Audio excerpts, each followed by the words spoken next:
Nah, yang disebut-sebut 7 juta lebih 7 juta lebih dinonaktifkan penerima bantuan iuran ini adalah konsekuensi dari adanya Inpres nomor 4 ini. Ini konsekuensi. Ini konsekuensi.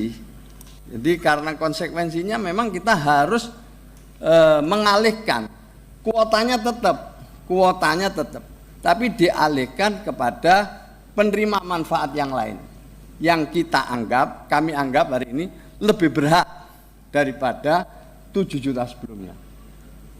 Apa pertimbangannya? Pertama adalah hasil ground check kami.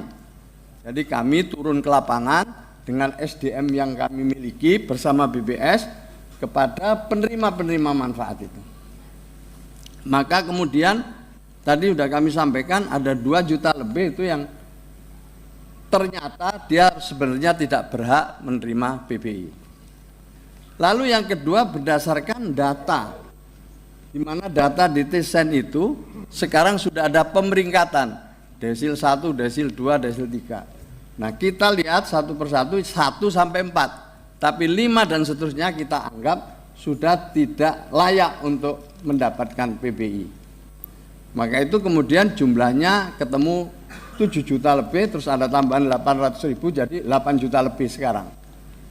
Nah kita menyadari bahwa ini tentu bukan berarti semua benar. Pasti ada yang tadi disebut kasus-kasus yang membuat penerima manfaat ini tidak lagi mendapatkan pelayanan dari BPJS.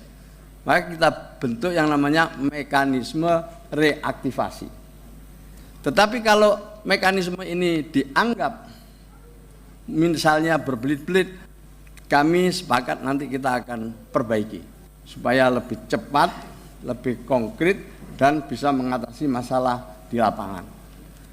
Nah, Bapak Ibu sekalian, kami menyadari bahwa sekali lagi ada memang kebutuhan-kebutuhan mendesak ya yang harus diantisipasi. Maka itu kami tadi laporkan ada mitigasi-mitigasi yang kami lakukan.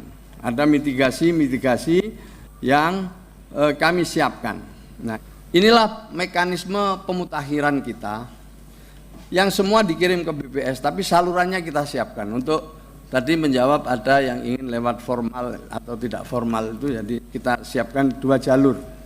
Pertama jalur formal Ibu, tadi yang RT, RW, kelurahan sampai ke dinas sosial, BPS kota kabupaten, pendamping kami, kemudian masuk ditandatangani oleh kepala daerah, masuk ke DTSen, diolah oleh BPS dibalikkan lagi nanti ke kepala daerah untuk ditindaklanjuti.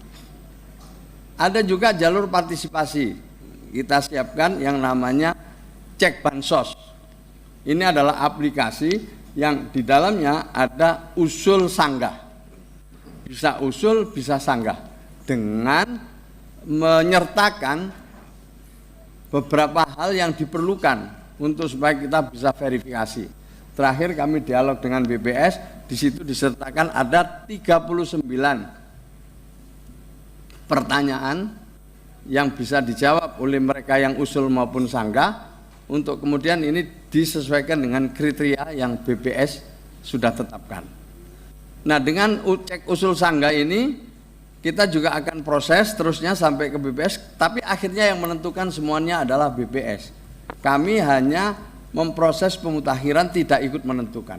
Kalau dulu Kemensos menentukan data, Bappenas menentukan data, Menko PMK menentukan data, BKKBN juga menentukan data. Sekarang semuanya harus dimasukkan oleh BPS. Kalau sudah diverifikasi dan validasi oleh BPS, itulah data resmi yang harus kita jadikan pedoman.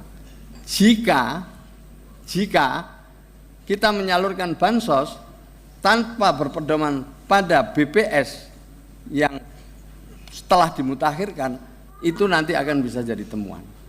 Maka itu apa yang kami lakukan dalam rangka untuk paling tidak tadi disebut memutus kepesertaan di BPJS Kesehatan lebih dari 7 juta itu dalam rangka mengikuti Inpres nomor 4 tahun 2025. Kalau kita nggak akan lakukan apa-apa, kita dianggap melakukan kita dianggap melakukan pelanggaran.